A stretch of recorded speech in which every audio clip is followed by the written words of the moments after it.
Good morning. ये हमारी MSc final year की ऑर्गेनिक केमिस्ट्री की क्लास है। इसमें हमारा टॉपिक चल रहा है मास स्पेक्ट्रोमेट्री। आपने यूवी, आईआर, एनएमआर पहले भी पढ़े हैं, बीएससी लेवल पर भी पढ़े हैं और अब एमएससी में भी पढ़ रहे हैं, लेकिन मास स्पेक्ट्रोमेट्री केवल पहली बार पढ़ रहे हैं आप।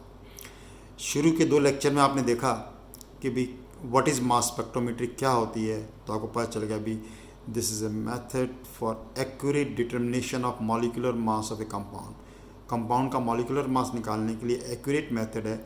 मास स्पेक्ट्रोमेट्री से हम एक्यूरेट मॉलिक्यूलर मास निकाल सकते हैं। और क्या करते हैं इसके अंदर, बेसिक हमने सीखे, फ्रेगमेंटेशन क्या होता है, फ्रेगमेंटेशन में रेडिकल कैसे बनते हैं, फर्दर फ्रेगमेंटेशन क्यों हो जाता है, ये सारी बातें सीखी।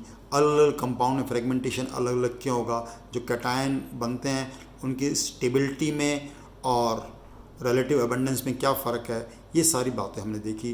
पर्टिकुलरली नॉर्मल पेंटेन, नियोपेंटेन और आइसोपेंटेन के फ्रेगमेंटेशन के एग्जांपल्स हमने स्टडी किए।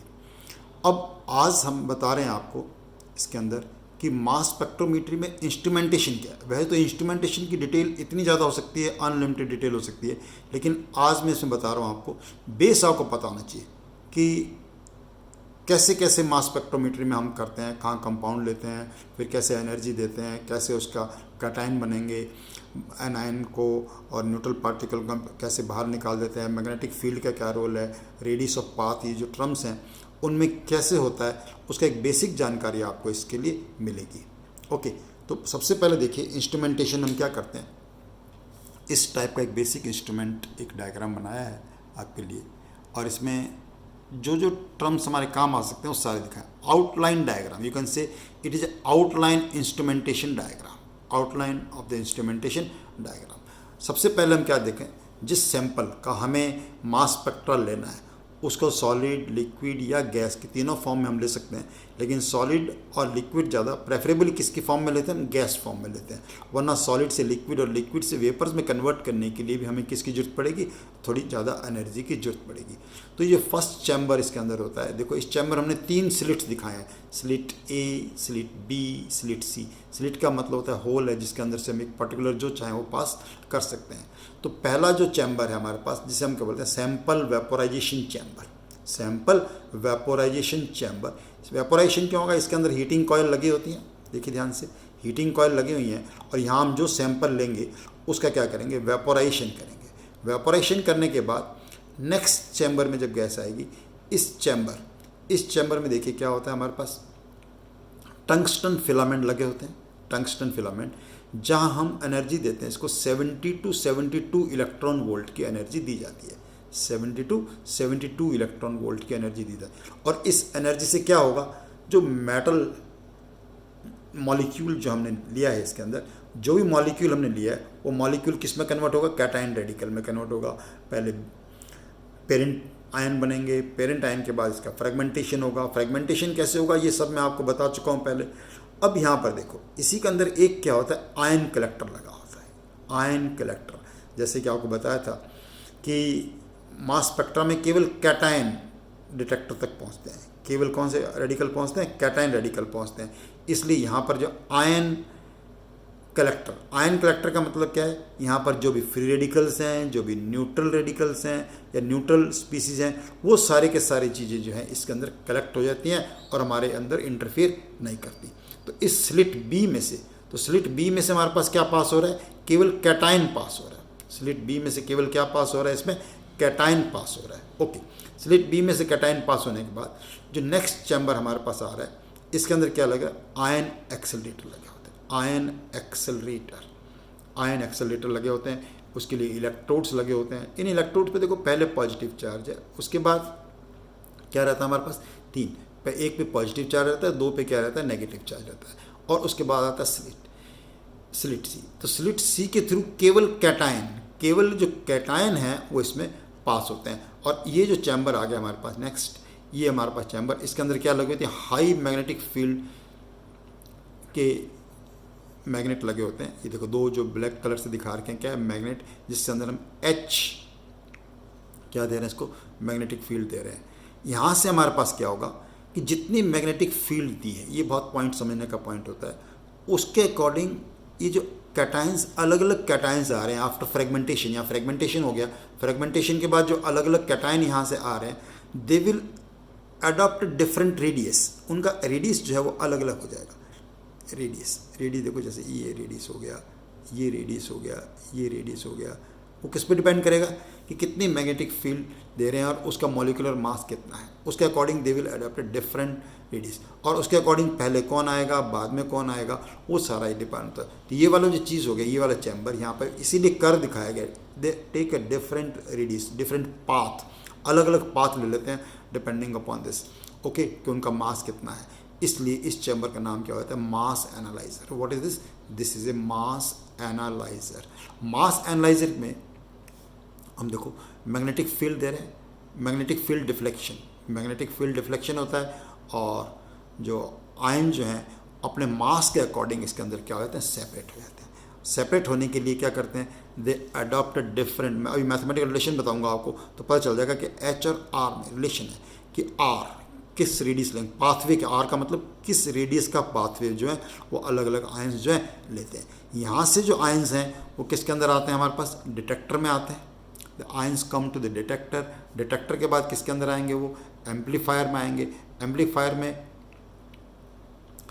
हमारे पास आ जाता है, और उसके बाद क्या आता है, स्पेक्ट्रा रिकॉर्ड होता है। और स्पेक्ट्रा किस में रिकॉर्ड होता है ये आपको पता ही है, spectra is recorded between mass upon charge ratio, mass upon charge ratio और उनकी रिलेटिव अबंडेंस क्या है, mass upon charge ratio and there relative abundance, इनके बीच में हमारे पास क्या आता है, एक रिलेशन आता है। तो जस्ट सी, वेपोराइजेशन चैम्बर लिया हमने, वेपोराइजेशन चैम्बर के बाद हमारे पास क्या आ गया, एनर्जी चैम्बर, जहाँ पे हमने टंगस्टन फिलामेंट लगा रखे हैं। हालांकि एनर्जी जैसे यहाँ हमने लिखा 70 to 72 इलेक्ट्रॉन वोल्ट, आपको पता है आयनाइजेशन के लिए जो एनर्जी चाहिए, यहाँ पर जो मॉलिक्यूल था उसको पेरेंट आयन में कन्वर्ट करने के लिए एनर्जी कितनी चाहिए, केवल 10 to 12 इलेक्ट्रॉन वोल्ट की एनर्जी। जो रिमेनिंग एनर्जी होती है, ये मैं आपको पिछले लेक्चर में बता चुका हूँ, वो क्या करती है, इस पेरेंट आयन को फर्दर छोटे छोटे फ्रेगमेंट्स जो हैं उनमें कन्वर्ट करती है, डन। और वो फ्रेगमेंट्स फिर किसके अंदर आते हैं, इलेक्ट्रोड चैम्बर में आते हैं, आयन एक्सेलरेटर में आते हैं, यहाँ आयन एक्सेलरेट होके केवल कैटाइन आते हैं, और कैटाइन यहाँ से आते हैं, और यहाँ पे मैग्नेटिक फील्ड पे डिपेंड करते हुए अलग अलग पाथ लेते हैं, अलग अलग पाथ से मास एनालाइजर में आए, मास एनालाइजर में आए, और मास एनालाइजर किस में जाते हैं, डिटेक्टर, डिटेक्टर से किस में जाते हैं, एम्पलीफायर, और एम्पलीफायर से फिर किसके अंदर आते हैं, स्पेक्ट्रा रिकॉर्डर में आते हैं, और यहाँ हमारे पास ऑटोमेटिक स्पेक्ट्रा रिकॉर्ड हो जाता है। तो ऐसा नहीं कि कोई इंस्ट्रूमेंटेशन की बहुत डिटेल, क्योंकि इंस्ट्रूमेंटेशन डिटेल देखेंगे तो अलग अलग टाइप के फिर सारी चीज़ें, आयन कितने टाइप से हम ये कर सकते हैं, कितने टाइप से हम एनर्जी दे सकते हैं, कितने टाइप के कौन कौन से इलेक्ट्रोड्स यहाँ ले सकते हैं, लेकिन आउटलाइन डायग्राम आपको पता होना चाहिए, पर्टिकुलरली ये चीज़। अभी मैं आपको इसके बाद एक मैथमेटिकल रिलेशन कराऊंगा, वो अगर आपको आ जाएगा तो रिलेशन पता चल जाएगा कि मैग्नेटिक फील्ड का पाथवे ऑफ द रेडियस का मास से क्या रिलेशन है। क्योंकि हमारे पास जो स्पेक्ट्रा इसके अंदर आना है वो किसके बीच में आना है, between m upon E and relative abundance, m upon E and relative abundance के बीच में आना है। नॉर्मली क्योंकि चार्ज ये पता आपको 1 होता है, इसलिए वास्तव में किसके बीच में आ जाएगा, बिटवीन डिफरेंट जो भी कैटायंस उनके मास और उनके रिलेटिव अबंडेंस के बीच में हमें एक रिलेशन मिल जाता है। आई होप इस डायग्राम को आप बहुत देखें ध्यान से, और इतनी तो इंस्ट्रूमेंटेशन आपको आनी ही चाहिए।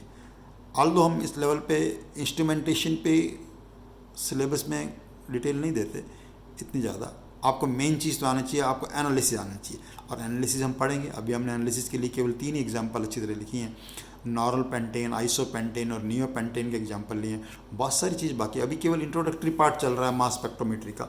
अब मैं बताता हूँ, देखो इसका मैथमेटिकल पोर्शन कि क्या रिलेशन इसके बीच में हो सकता है। ओके, अब वो मैं आपको बताता हूँ करके। अभी देखिए ध्यान से कि हमने एनर्जी जो दी है, जो एनर्जी हमने इनको दी है, उससे हम कैसे इसको हम कन्वर्ट कर सकते हैं इसके अंदर। ओके, देखो जैसे हमने V वोल्ट का एनर्जी दिया, V वोल्ट का पोटेंशियल दिया जो थे, तो अपने को पता है कि उसकी जो काइनेटिक एनर्जी कितनी हो जाएगी, ½ mv², and kinetic energy is equal to charge into potential, charge into potential. तो ये तो एक रिलेशन आ गया अपने पास कि ½ mv² is equal to EV, या इनका मीनिंग आप लिख सकते हैं बिल्कुल। m इज इक्वल टू क्या हो जाएगा, mass of ion m is equal to mass of ion, v is equal to velocity of ion, v is equal to velocity of ion, e is equal to क्या हो जाएगा, charge on ion, and capital V हो जाएगा कितना potential difference दिया है, potential कितने volt का आपने पोटेंशियल डिफरेंस इसके लिए दिया है। ओके, ये m लिखा हुआ है, थोड़ा देखो, तो मास ऑफ आयन, ये एक हमारे पास रिलेशन आ गया दिस। अब जब देखो हमने, ये इंपॉर्टेंट पॉइंट है, मैग्नेटिक फील्ड मैंने अब डायग्राम नहीं, देखो डायग्राम में बताया था अभी आपको कि H मैग्नेटिक फील्ड की स्ट्रेंथ कितनी थी, H थी अगर थी, तो देन ये जो HeV है ये किसके बराबर हो जाएगा, mv² upon r। Let this be equation number 2, ये मान लो इक्वेशन नंबर 2। ये H क्या हो गया, H is equal to applied magnetic field, H is equal to क्या है, अप्लाइड मैग्नेटिक फील्ड। ये सबसे इंपॉर्टेंट पॉइंट है, यहाँ लिख लीजिए पे, H is equal to applied magnetic field, और सबसे इंपॉर्टेंट जो चीज़ थी ये था R, रेडियस ऑफ पाथ। मैं जब डायग्राम बता रहा था आपको तो बता रहा था कि radius of path is very important. Radius of path किस पे डिपेंड किया, देखो radius of path depends upon applied magnetic field. Radius of path किस पे डिपेंड दिस। अब इससे रिलेशन निकालने के लिए कि m अपॉन E और H में क्या रिलेशन आएगा, इससे हम रिलेशन निकाल लेंगे कि H और m अपॉन V में क्या रिलेशन आएगा। चलो इक्वेशन नंबर 2 आई, इसको रिलेशन निकालने के लिए ऐसा करो, स्क्वेयरिंग बोथ द साइड्स,